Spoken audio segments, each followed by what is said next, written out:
yo. Welcome to another episode of the Halftime Podcast. Coach, how are you feeling? Feeling great. No complaints, man. Yeah. It's been a solid week, and this heat's been crazy, but you know what, man? Summer's here. You been outside, getting in the sun, been on the beaches? Nah, man, I've been a homebody. It's been hard to touch grass recently because of this heat, but man, I ain't mad at you. It's too hot to be outside, but people are out there, and I just keep looking at them and just screaming, "Stay hydrated." Yep. That's all I got for you. That's all I got for you. But other than that, weekend was good. Weekend was solid, man. Yeah, just straight up chilled. None more than that, man. Just had a good time, and then of course, on Sunday got to watch some basketball. But we'll get into that. Yeah, weekend was pretty good. Sunday I got to watch some basketball as well. My daughter graduates preschool this Friday, so There you go. I'll be in attendance for that. But other than that, it's been pretty solid. Just working and trying to get back to these lovely people. Yes, sir. Our halftime podcast community. All right, Coach, you ready to get into it? Let's get right into it. All right, as always, you know how it goes. We start off with the halftime give and go. You know the rules, and the rules must apply. First, it's on me. First on top, Miles Turner. Look, Miles, I'm just going to say this. That contract that you wanted from Indiana, no mas, it's not coming. Your performance in Game 7 of the NBA Finals was absolutely disturbing. I don't know what you thought you were doing, but the level of play that was needed and required for the Indiana Pacers to be competitive in that game, you being one of their leading players and long tenured players, you let your team down. And so for that, you will definitely be out of Indiana first thing smoking. All right, stand on me. Alex Caruso. Look, man, we hated to see you go, but we love to see you still be a champion once again. Alex, you're proving that you are definitely one of those guys that can help a team win a championship. You're a key piece, a key cog to being able to help teams get over the hump. You're a great player, great asset, and I'm just excited to see that all your years in Chicago has truly been exhibited as a waste, because your first year in OKC, you helped them win a championship. So congratulations to you, Alex, and hopefully more rings to come. All right, Coach, on you. What you got? Sam Presti. Yeah, we know. Congrats to the Oklahoma City Thunder on winning that championship. This guy right here is a big reason why this has happened. He has built an insane roster through the draft and loading up on draft capital, trading for the right young pieces. Now every single NBA team is trying to model their team after what Sam Presti has done in OKC. So kudos to him. Kudos to the whole OKC organization. They've done a great job, and they still have such a bright future ahead of them. All right. Stand on you, Coach. What you got for Pascal Siakam? Yeah, honestly, for being the Eastern Conference Final MVP, was a letdown in the finals, in my opinion. Yes. I think this was the year that Indiana was supposed to win, and I think these next upcoming years are going to be really hard for them to get back to the spot they're in now. Can Pascal stay healthy? We'll see. Is he going to be able to keep up the same play? We know he's roughly, I believe, 32 years old, 33 years old by now. So he's getting up there in age. Just need more from him. Need more. Yeah. All right, stand on Indiana, Coach. Tyrese Halliburton. Oh, man. Prayers for Halliburton, man. Obviously, we all saw on national television he tore his Achilles. Probably one of the most just vivid injuries we've seen just kind of on national television. I guess so in recent. Well, you know what I mean? Jason Tatum had his. Right, yeah. And it's just seeing it pop the way it popped. It's unfortunate, especially with the start. He had the Game 7. Yes. He was about to have a legacy game. Yes. And it was so unfortunate it ended the way it ended. But yeah, man, this is going to cause some real complications for the beginning of next year. All right. Indiana. And back on me, let's finish it off with Shai Gilgeous-Alexander. Man, Finals MVP, scoring title, All-NBA, Western Conference MVP. You had yourself one hell of a season. Are you going to be the face of the NBA? People are saying yes, that is going to happen. You're a perfect guy for that. You're a great leader, great teammate. So I wish all the best to you.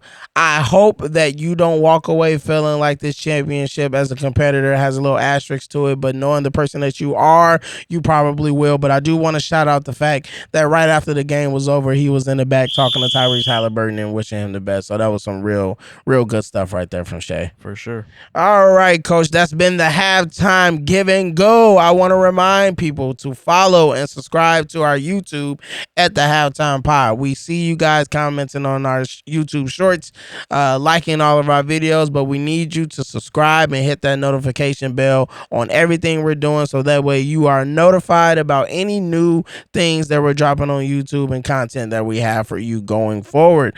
All right, Coach, you ready to play our game? Let's do it, man. All right, let's play our game. Who's cooking and who should stay the out the kitchen? Number one on who's cooking, Chet Holmgren. Now, I'm going to say this about Chet. In my opinion, did he have the best series in the finals? No. But I do think as the series progressed, he became more of what OKC needed from him rather than what we expected from him.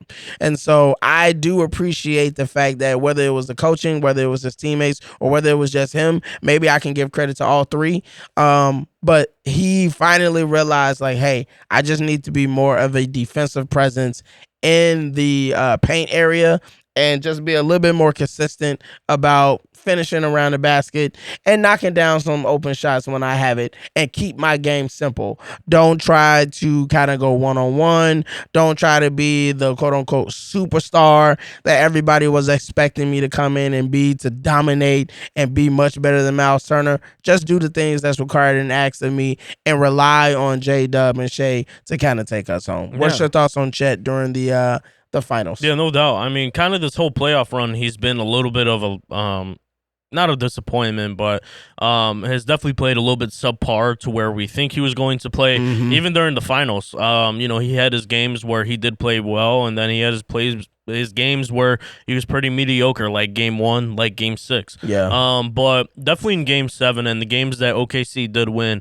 he kind of found his role within those games. And I think, whether you could credit that to coaching, credit that to him, I think you could give it to both guys for kind of figuring out that relationship on that court. But yeah, I mean, he really found his way, and I think a big part of his success in those games that they won was him crashing the offensive glass. Yes. Because we know what he could do on the defensive end every single game, but him crashing that offensive glass and just putting it right back up there, being one of the tallest guy on the floor, definitely, brought everything to fruition for OKC in those games. Absolutely.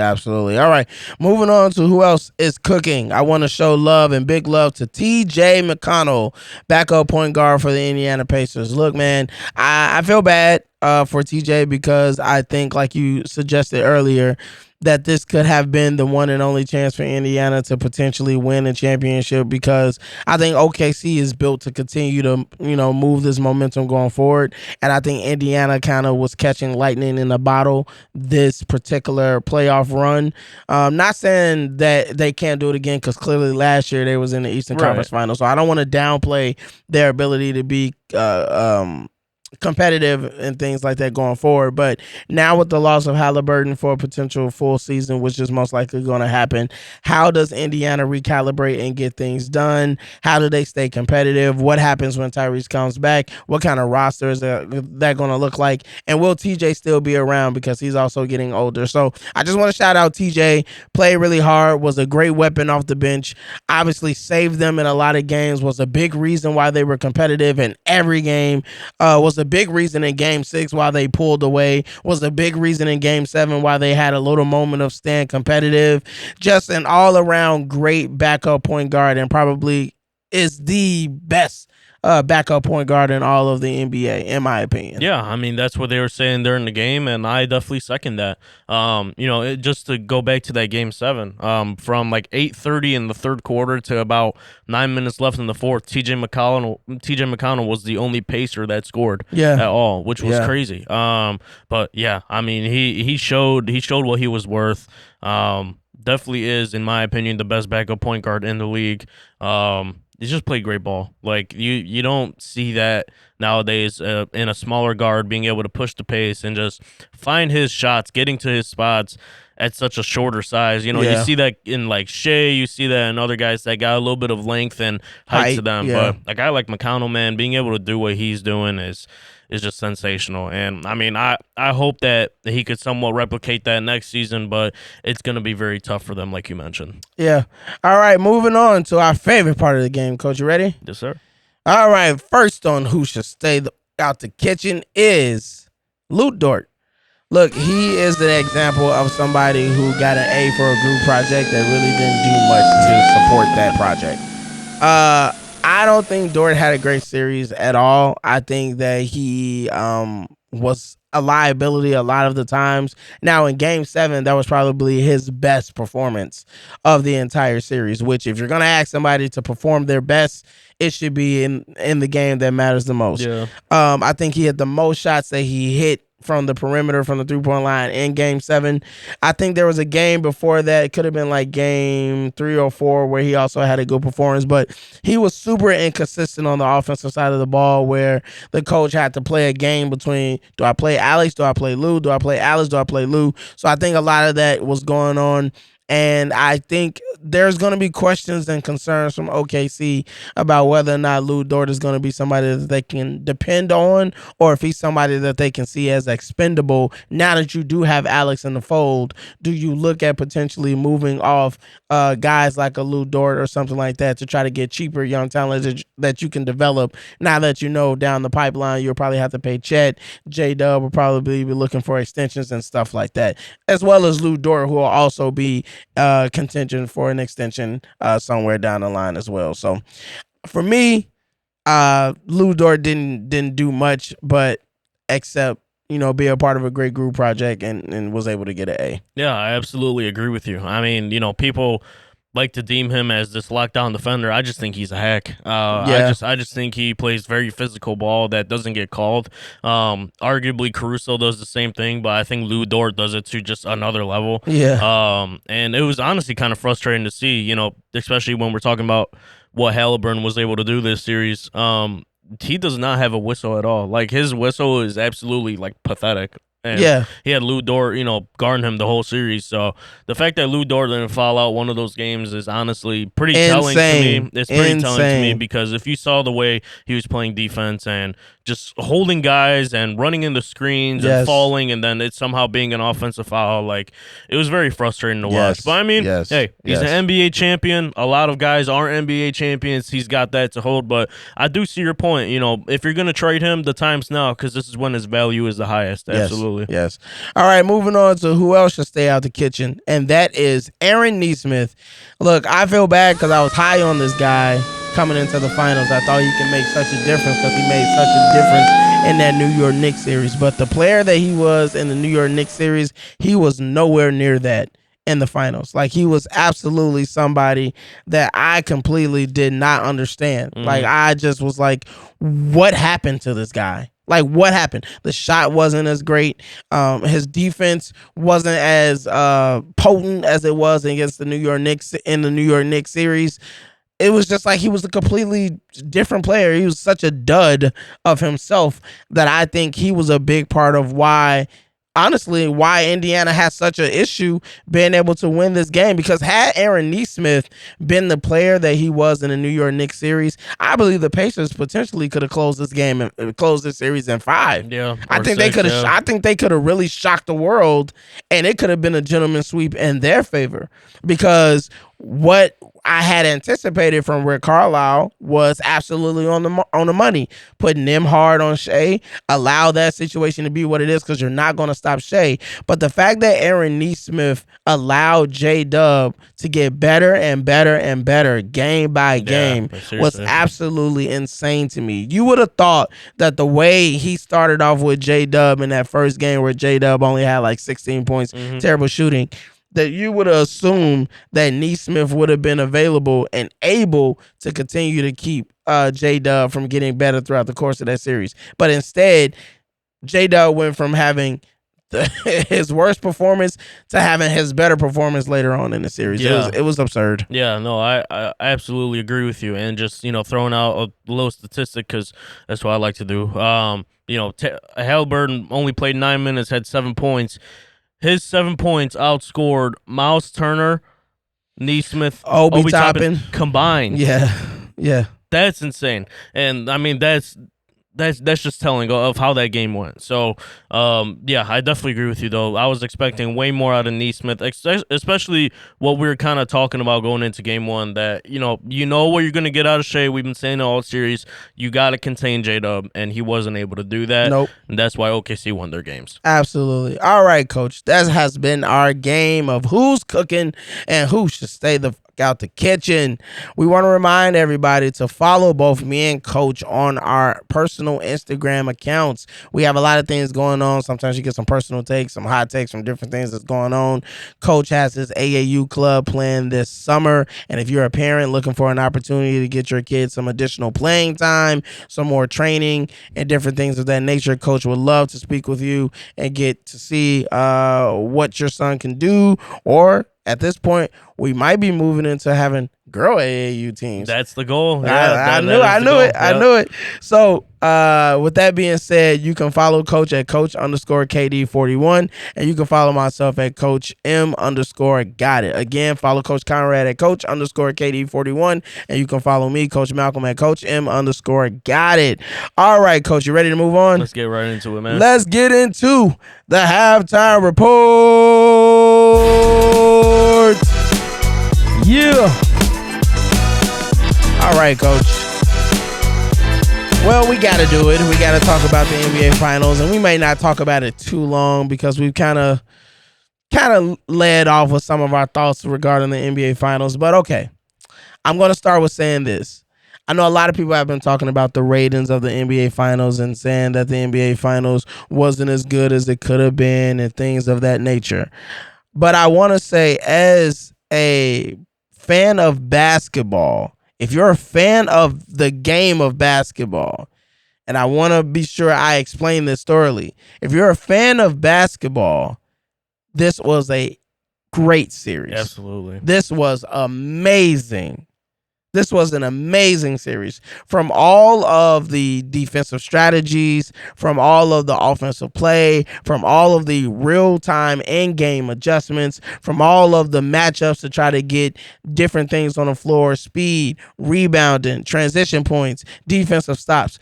These two coaches were utilizing their rosters to their full potential over and over and over again. And then game by game, deciding to make different changes, bringing in different players, deciding not to play certain players. Just all around, it was an amazing basketball chess match between both of these franchises, both of these teams, and all the players. Now, if you're a fan of the NBA, which is all about branding and marketing players and stars and certain franchises and teams and cities, then I can see why you're disappointed. Because if you're a fan of the brand and you're a fan of certain players and you're a fan of the process that is entertainment, then yeah, you were let down because Indiana and OKC are not your big markets. They don't have the Kevin Durant's, they don't have the LeBrons, the Steph, the Ant-Mans, and all of these players that bring in such a draw. But if you're just purely a fan of basketball, the game of basketball, this has been the best finals in a very, very long time. With that being said, I don't care what OKC fans may think. Shout out to my boy Coach Conrad, another Coach Conrad. I got, something with these Conrads, man. I guess we just get along. But my other guy, Coach Conrad, big OKC fan. We coached together in Swarm AAU. I talked to him. We had our little banter back and forth. But I'm standing firm that had Halliburton not got hurt in this game 7, I do believe that Indiana would have been the NBA champions. Because the way that he was playing, the way that he started that game, it looked like we were going to be in for an all-time finishing individual performance in a game 7 that we haven't seen in a minute. Yeah, I mean, I got no objections to that. I agree with you on the stance that I do think if Halliburton did not get hurt, he would have put up an all-time game for him, like an absolute legacy solidifying game.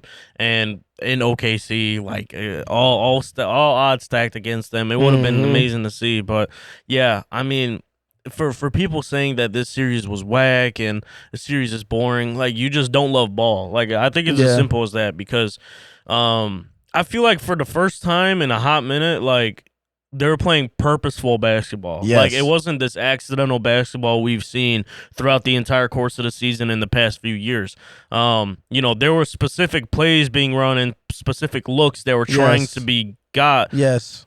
based on matchups. Over and over Exactly. and Like over you again. kept hitting it until they countered with something, Yes. right? So I Yes. mean that's honestly the type of stuff Kobe was talking about once he retired is like basketball nowadays is just accidental. It's just Yes. driving kick, driving kick, driving kick. This series from both teams, we saw real adjustments as far Yes. as let's get certain guys in certain spots Yes. and if this happens, this is what we're going to do. Yes. And like Yes. well, of course we're both coaches, so we could see that, but it's sad to see some guys that do enjoy watching the game and are like, well, this series is boring.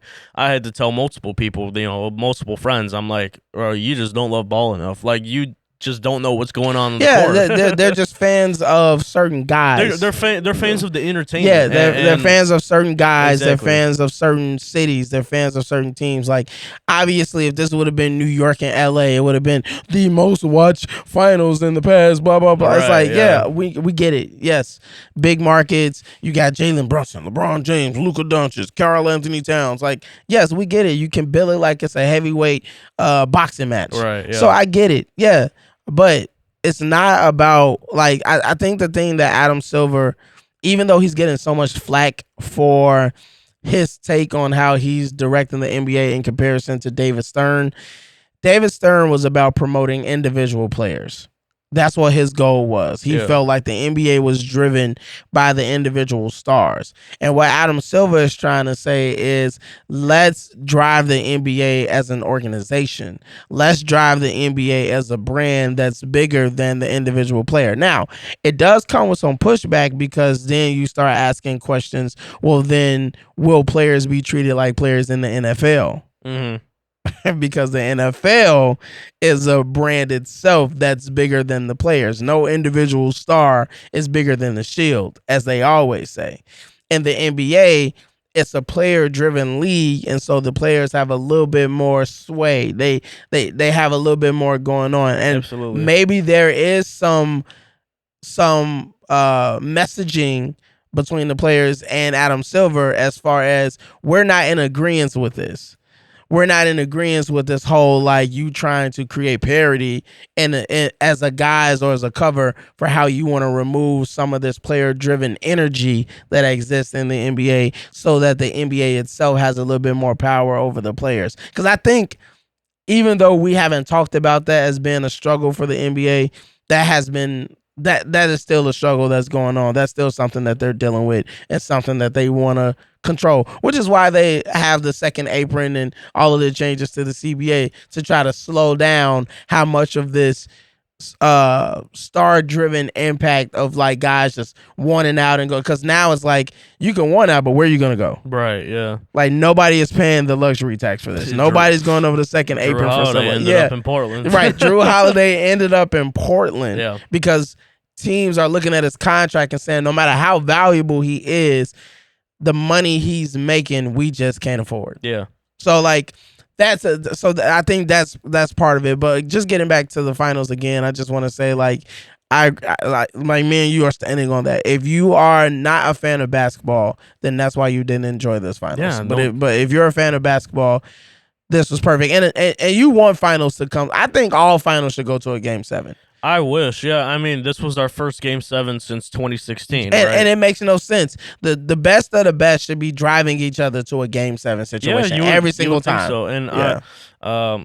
I do want to mention, like, I think, and this might be a little controversial take, but I think we've seen in the past couple years that honestly, like, yes, it's for the most part been the best team that's winning, but it's also been the most healthy team that's winning. Yes. And I think that's also a big factor that I think Adam Silver and the NBA are going to take in consideration moving forward. They're going to have to fix it. And I think the way they're going to fix it is they're going to lower the amount of regular season games there are. I think they will. I don't think that's necessarily the right thing to do, but I just think that's what's going to happen. Like, they've been trying to get the stars to play more, right? Like, they have the minimum amount of games they have to play, or, if you sit this game, like, you're going to get fined, like, because it's on national television and I all would this say stuff. this would be my argument. My not argument, but I would say you can do that, but load management is still going to be a problem. So let's say you shorten the league to, let's say, 65 games. Let's say it gets shortened to 65 games. Then are you mandating that players have to play 65 games? Because otherwise, we're still going to be in a situation where we were already dealing with players playing 62, 63, 61, 60 games. Right. So now with 65 games being the full season, now guys are only playing 40? Yeah, no. See, Now guys are only playing 47? I think if you 48? were, You know what I mean? if you were Like, to change the season length, you would definitely have to make some type of mandate. Like, you have to cut off load management. yeah, you got to stop doing. completely. You got to stop doing. Like, if you aren't physically incapable of being on the basketball court, if you're a star player, you're gonna have to play. Bro, because I'm not gonna lie, like, and like, correct me if I'm wrong, or hate on me if you want, but I'm honestly sick and tired of watching a regular season game and just watching like some regulars on the fucking court. Like, bro, I'm watching the damn game. I don't want to be disrespectful to them, but I know what you're saying. You know what I mean? Like, yeah. I get it. They're in the NBA. They've worked really hard to get here, but like, I want to watch the damn stars play too. Like, why is LeBron on the bench every other fucking game? Yeah. Like, why is Luka out? Like, why are these players not playing? Like, half a season. You guys are making half of a fucking team salary. Get your fucking ass on the court. Yeah, like, man. Especially if they if they shorten the season length. Get on the fucking court. Play ball, man. Like, this is why you're getting paid. It's to play the game of basketball, a children's game. And you know what's funny? People got mad at me because I said that about the Knicks and Tom Thibodeau. I remember that shit. Yeah, my difference you had pushback was, at first, but I think I understand your pushback when I was saying it too, and I'm not saying that I don't understand, but that kind of folds into like what I was saying about like be prepared to play these minutes, be prepared to play these games, be prepared to have to go the distance for winning a championship. Like, this is what you signed up for. This is what you're getting paid to do. Because take care of your body, get stronger, strengthen yourself, do the nutrition, get with the strength trainers, do everything that you're supposed to be doing to prepare yourself for the option of playing these minutes and playing these games. Otherwise, you're shortening the experience that we have as fans. Like, people are like, the NBA ratings are down and all type of kind of why is because we turn on the game and nobody's playing. Like, nobody's playing. Dude, I'm gonna pay $120 to sit in some mediocre ass seats in a stadium. Yeah. And I'm gonna go watch Oso Ighodaro start for the Suns. Yeah, like what are we talking about? Yeah, like, I did not come to and nothing against these guys, No, right? like, Nothing against them. They're in the respect NBA. in the world, man, but they're in the NBA for a reason. But I'm not paying this type of money. I'm not buying NBA League Pass or whatever it is that you're doing to participate in the viewership of basketball. Whether you're a patron of live action at the stadium or you're a patron of watching it at home, the idea is I'm not signing up for this to watch a bunch of players that are in the NBA, but players that I didn't pay to see. I'm not here for them. I am here for the LeBrons, the KDs, the Kyries, the Anthony Davises, the Devin Bookers, the Zion Williamsons, all of these players. I'm here for them. I'm not here for, no offense, the third team guy on a bench. No, you know what I mean? bro. I didn't sign up for that. So I 100% stand with you. But I will say this.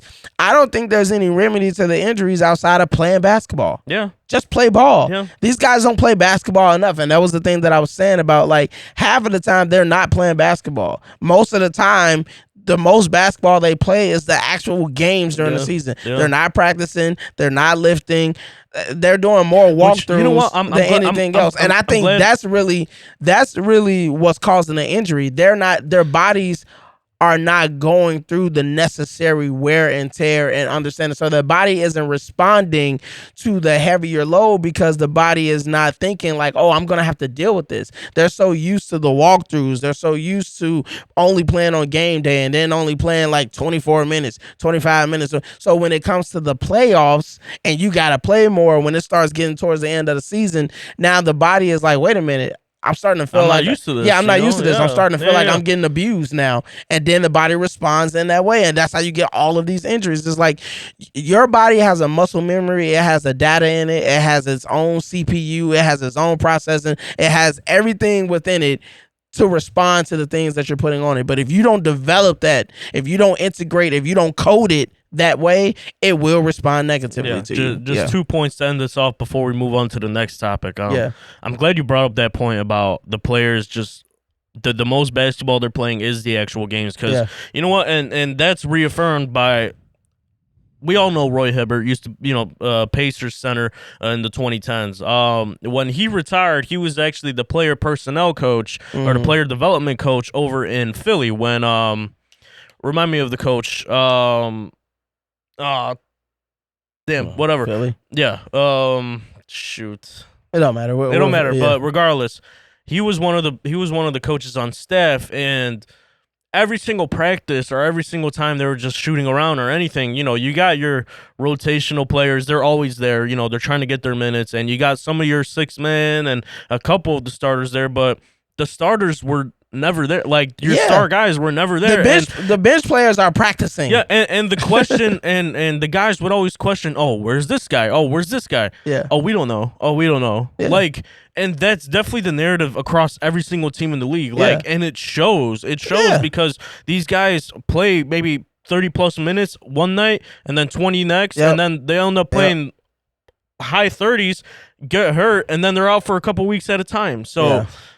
And then just to bring this back to the NBA Finals kind of just conversation, like we've seen in so many years past, like especially this year, like during the playoffs, guys that are getting hurt, right? Like Steph Curry got hurt, Aaron Gordon got hurt, Jason Tatum got hurt. Like guys have gotten hurt, and because they've gotten hurt, have been like the direct influence of how that series went. Like when Steph Curry went down, we know how that series was going. When Tatum went down, we're like, oh crap, well Boston's cooked. You know what I mean? Like it's been a narrative for the past couple of years, and something needs to change very quickly because it's getting frustrating to watch. And it's discrediting like the champions that have fought their way to win that championship. Yeah, it puts asterisks on a lot of series and a lot of different things. But let's continue to move on, Coach. Let's talk about the biggest trade so far this current offseason, and that is KD officially going to the Houston Rockets. Now, we did talk about how we predicted opportunities where KD could go, and we said that KD could potentially go to San Antonio. I predicted that he would end up in Toronto, and I was wrong. But Houston was on his list. And initially, when I saw this trade, Jalen Green, Dylan Brooks, this year's 2025 draft pick from Houston, and then I think a couple second round picks. Like a couple second round picks. Initially, I said, well, I don't know how this works for Houston. Maybe they overpaid, blah blah blah. But I know in episode 32, I did already speak about how I felt Jalen was going to be out of here. I had already predicted that Jalen Green would be on the trade block. So I'm not surprised that Jalen Green got traded. So initially I was like, this is terrible. This is a bad trade. Until I realized like the actual roster that was still left for the Houston Rockets. And we'll get to the Phoenix side of things. When I realized that they still had Amen Thompson and Jabari Smith, and they still got Cam Whitmore and Tari Eason, I was like, oh no, this makes even more sense. You still got Şengün, you still got I was like, this makes even more sense. Yeah. I'm like, oh, this roster is about to be really good, because now I look at Houston and I go, they have a multitude of ways to play. They could start, obviously their starting lineup, in my opinion, should be Fred VanVleet, Amen Thompson at the 2, Kevin Durant back in his natural position at the 3, Jabari Smith still playing the 4, and Şengün. That's such a tough lineup, man. And then if you want to play big, you can go Fred VanVleet still, Amen at 2, Kevin Durant at 3 still, add in Şengün at the power forward position, and then you still got Steven Adams. Steven Adams on contract too, man. So I'm like, this Houston team is going to be a problem. Yeah. Now, flip side for Phoenix, I don't know what they're doing.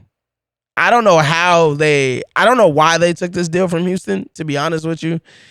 You already got Bradley Beal. You already got Devin Booker. What do you need Jalen Green for?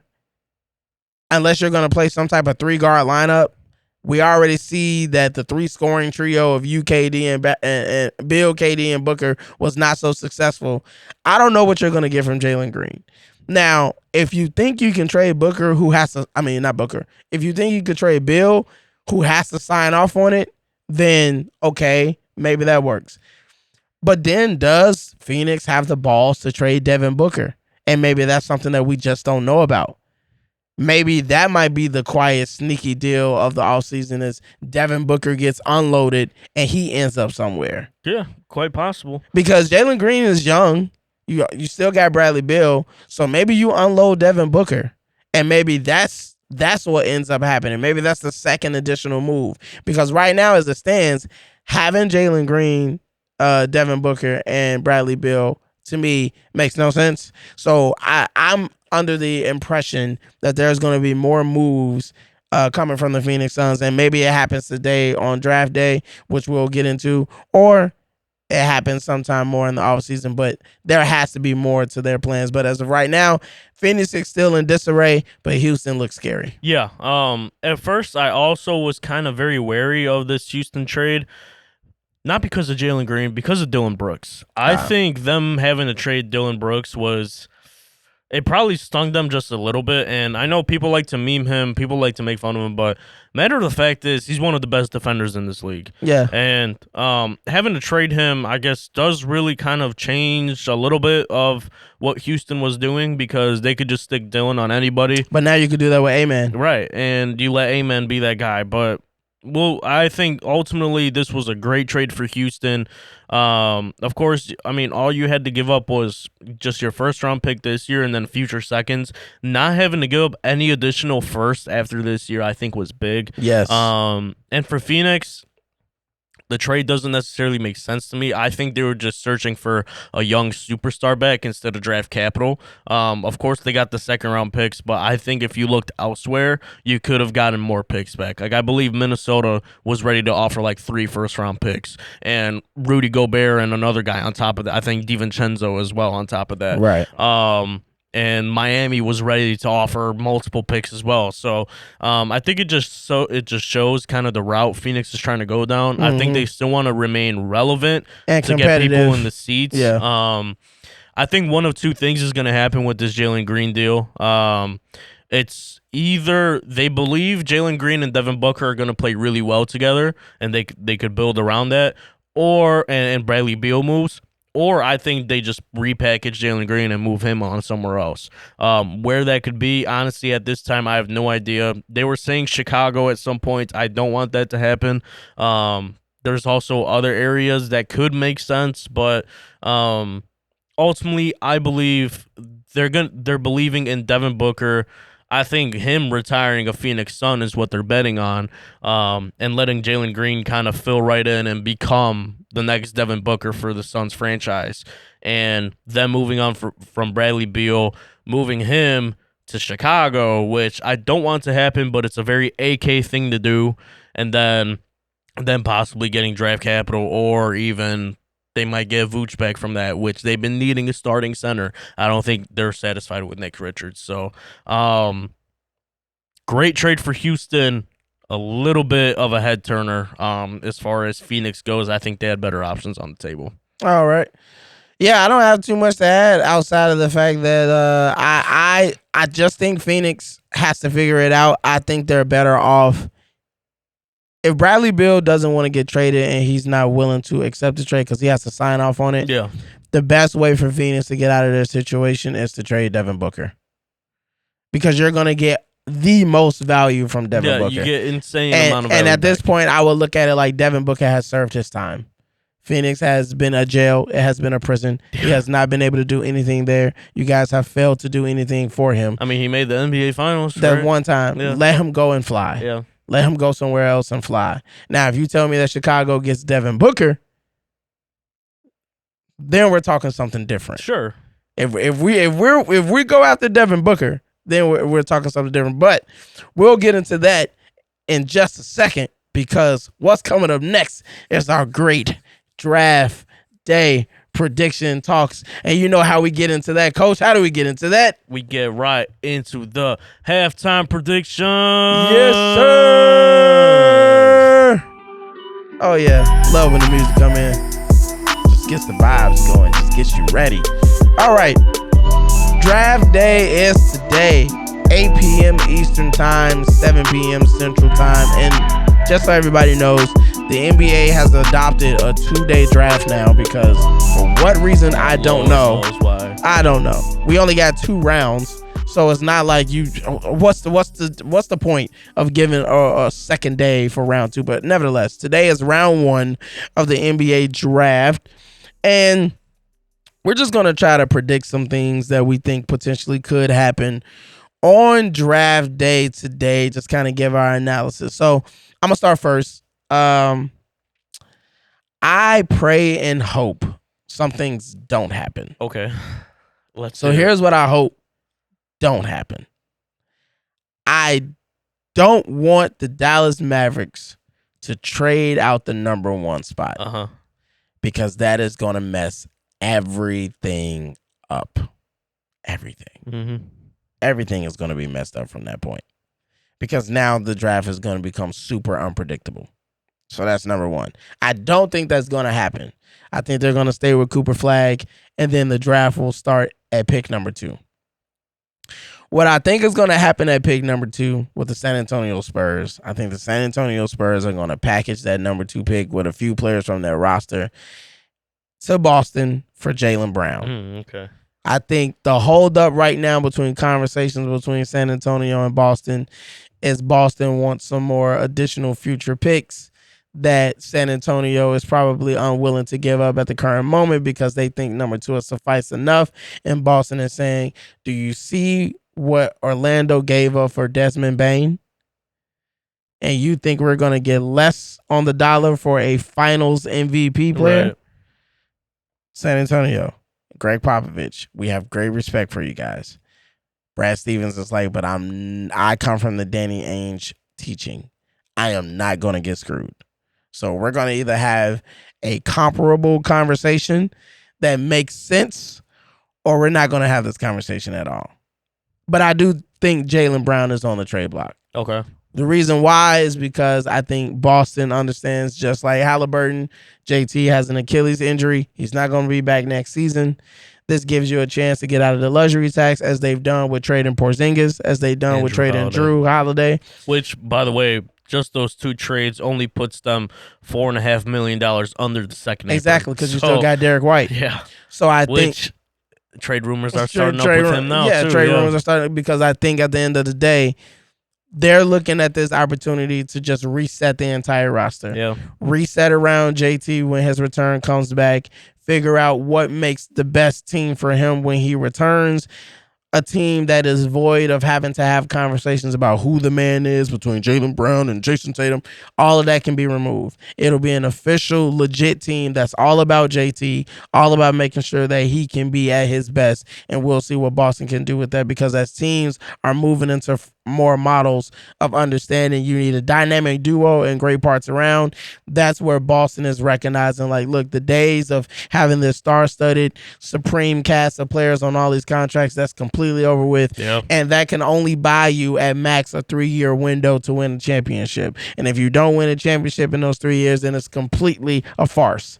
Luckily for Boston, they were able to win a championship in year 2 of putting that team together, and we thought they had a chance to back-to-back. But since they didn't, they're like, it's time to implode. Let this all go. So I think we're going to see on draft day, definitely Jaylen Brown will be moving. I think it'll be to the San Antonio Spurs. And if Derek White also gets traded, then Boston will find themselves once again somewhere in the lottery. And then they'll be able to add lottery talent to their roster at a cheaper price. And then they can kind of build and develop from there. And they can be on a fast track OKC type of plan.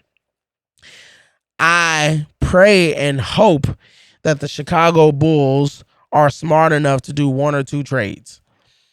Either trade Kobe White and Lonzo Ball to the Charlotte Hornets, send Kobe back home to North Carolina, send Lonzo to play with his brother in Charlotte for the number 4 pick, and the Bulls can draft Ace Bailey. We get some additional picks as well, maybe in this draft and maybe next year's draft or future assets that Charlotte has, so that way we continue. That way we can continue on this path of developing and being a young team. If we do go after Jalen Green, I want us to trade Josh Giddey and Vucevic to Phoenix for Jalen Green and some additional picks and pieces. That way we can continue to still be on that path of building. I am not a proponent in paying Josh Giddey the money that he's looking for. Let another team do it. So if we can get an opportunity to do a sign and trade with Josh and package Vooch to get Jalen Green and some more picks from Phoenix, maybe even the pick that they got from Houston, then that would be great. That will allow us more opportunities to pick players in this draft. And so I would rather us trade for number 4, get Ace Bailey, draft Igor Dimon at 12, and see if we can pick up some more trades and pick up some more picks in this draft. I also think on draft day and maybe on draft night, there could be a surprise trade for Lauri Markkanen. Okay. And I think it may happen with Golden State only because I think they're trying to hold out for a potential Giannis trade. But I think they look at Kuminga and say, maybe we can strike a deal with Utah and Kuminga to get Lauri Markkanen. And if we have to, we could potentially package a Jimmy Butler to Milwaukee for Giannis. Because we all know Jimmy wanted to play with Dame at one point. So I think Golden State has options there. So I look at them and I see them being able to pull off a Lauri Markkanen trade on draft day using Kuminga. And then they can potentially pull off a bigger trade using Jimmy Butler or Draymond Green and some additional pieces, whatever they have to do to potentially pull off a Giannis trade. Because I do think if Giannis is on the move or gets on the move, I do think he will land in Golden State. Okay. My only other place that I think he would land would be Toronto, only because of his connection with Masai Ujiri, and maybe as a last resort, if San Antonio bails on the Jaylen Brown trade, which I don't think they will, then maybe he can land in San Antonio with Wemby. But those would be the places that I think Giannis will end up if he's traded: Toronto, Golden State, or San Antonio. But those are my thoughts on what I think will happen on draft day. If there's any other team that I think might be in play to do something, maybe Miami pulls off something. Maybe they may be the team that gets Bradley Beal. Because if I am Phoenix, I'm still looking at that deal that Miami was willing to give for KD, and I'm willing to ask them, well, what would you do for Bradley? And then I'm going to have conversations with Bradley and say, look, please, what would it take for you to leave us? Where do you want to go? Is it LA? Is it Miami? Is it really Chicago? Where is it? Now, I really hope Chicago doesn't get into play for Bradley Beal. Right, me either, yeah. So I'm hoping that Chicago stays either on the track for Jalen Green, or moving up to 4 for Ace Bailey. But if we do anything with Phoenix, I want us to either go for Jalen Green or Devin Booker. And so those are my ideas of what I think some of the teams that I think are going to do things on draft day. As far as who's going to get drafted, I think Cooper is going number 1. I think if the Spurs trade out of 2, I think Boston takes Dylan Harper. And it'll be interesting to see where Ace Bailey goes. Do I think Philadelphia is going to make a trade on draft day? I'm not sure, but rumors are circulating now for Paul George. So what are your thoughts? Draft day expectations. What do you think are going to happen? What do you think is going to happen? Yeah, I think there's no doubt in my mind. Of course, Cooper goes number 1. Even when they re-signed Daniel Gafford, and Shams put out a tweet. He was like, Daniel Gafford will be staying in the front court of Anthony Davis, Derek Lively, and Cooper Flagg. And I'm like, well, he's not even a fucking Dallas Maverick yet, and you're saying like he's already on the team. Yeah, because they know. We already know. They know. But I think it does get interesting within the top 5. Not trade-wise. I think who gets selected.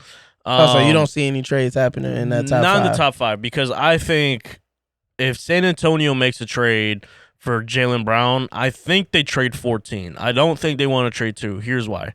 I think at 2 they take Dylan Harper so they could package Stephon Castle with the 14 pick and some other assets to go get Jaylen Brown. Because essentially, don't hate me, but you're gonna get similar kind of play and a similar kind of trajectory from Dylan Harper that you were kind of getting from Stephon Castle. Trajectory wise, I think they both are going to be great, and I think Dylan Harper is going to be as good as Stephon Castle. Okay.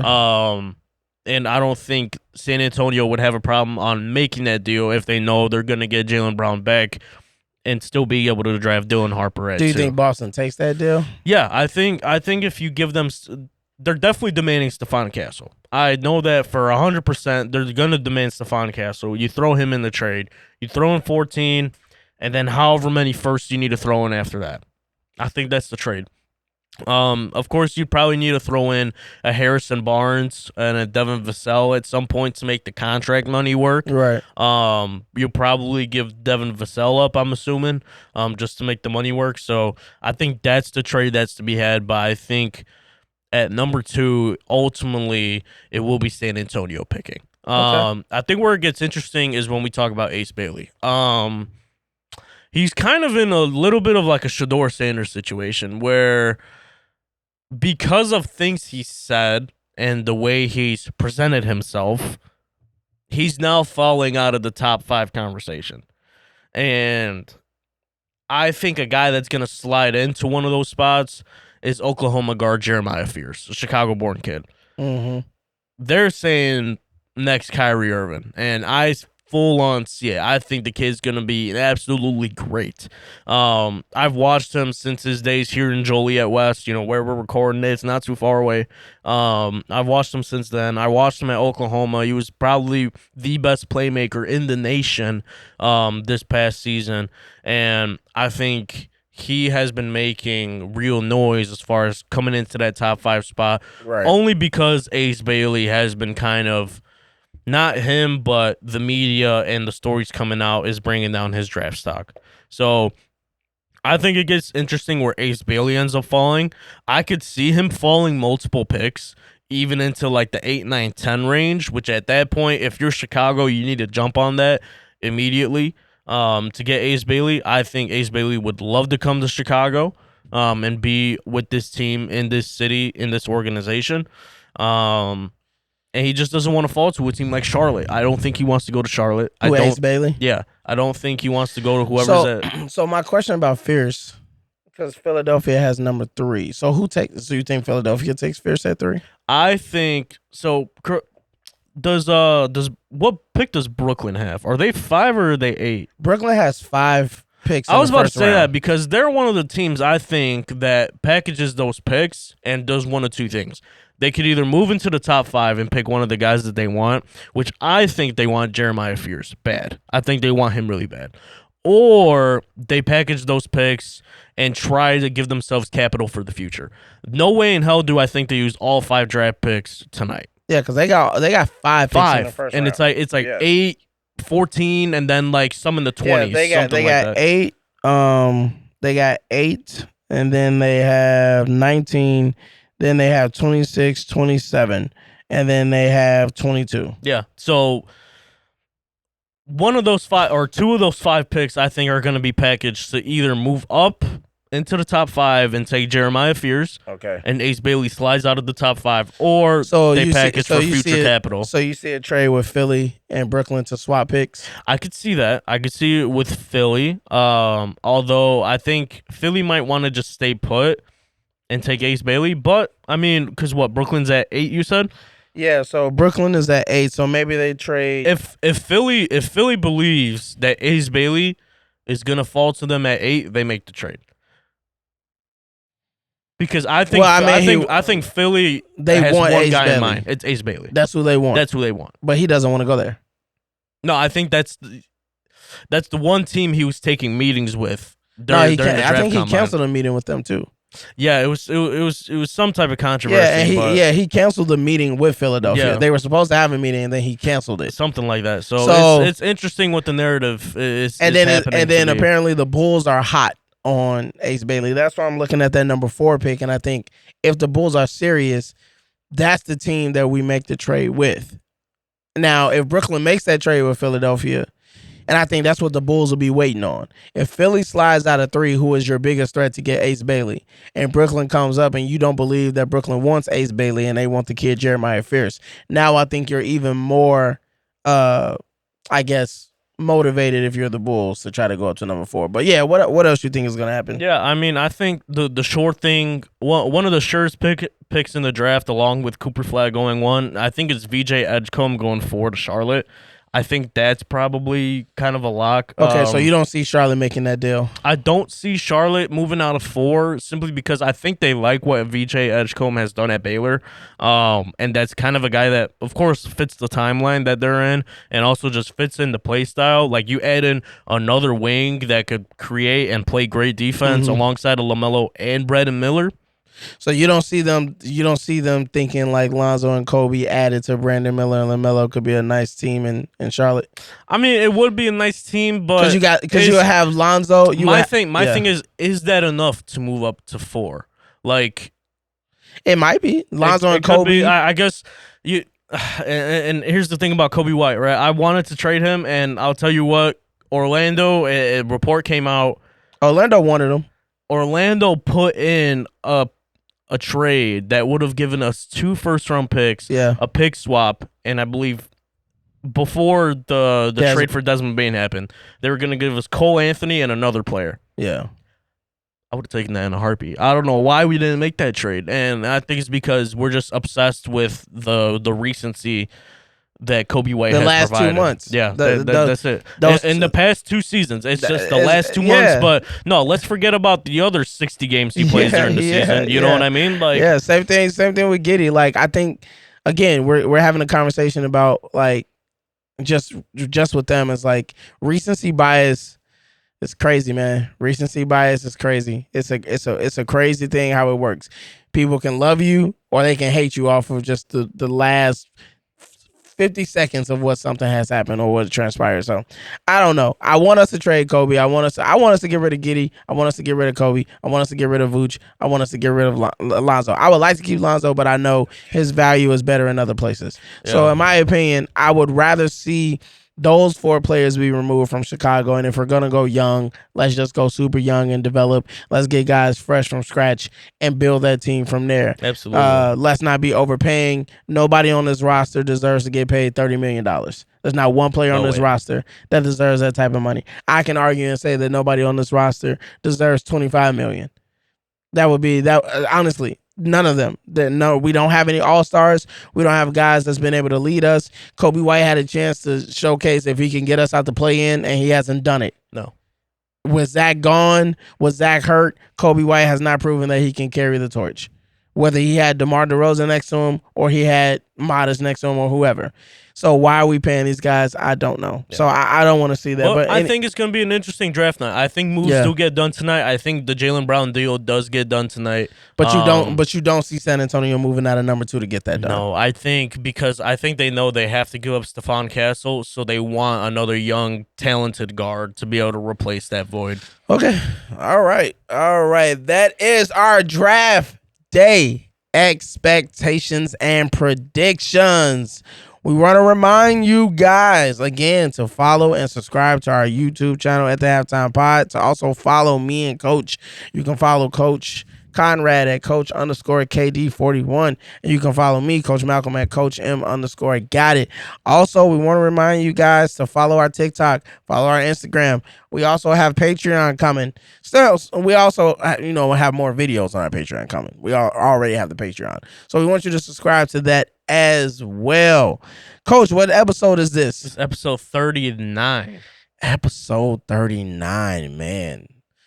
Our podcast is about to have a midlife crisis. Yeah. It's going on 40 episodes. It is. Next week. Are we going to try to do something special for episode 40? I think something special's in the works, Coach. I don't know if we should spoil them just yet, but... I don't want to spoil them just yet, but we We might do something special for episode 40. It might rhyme with Audio Hive. I don't know. Maybe. It might rhyme with Shameless Audio plug. Hive. Not a shameless plug. It's a good plug. All right. W plug. This has been another episode of the Halftime Podcast. As always, I'm Coach Malcolm. And I'm Coach Conrad. And as always, you know how it goes. See red and bear down, baby.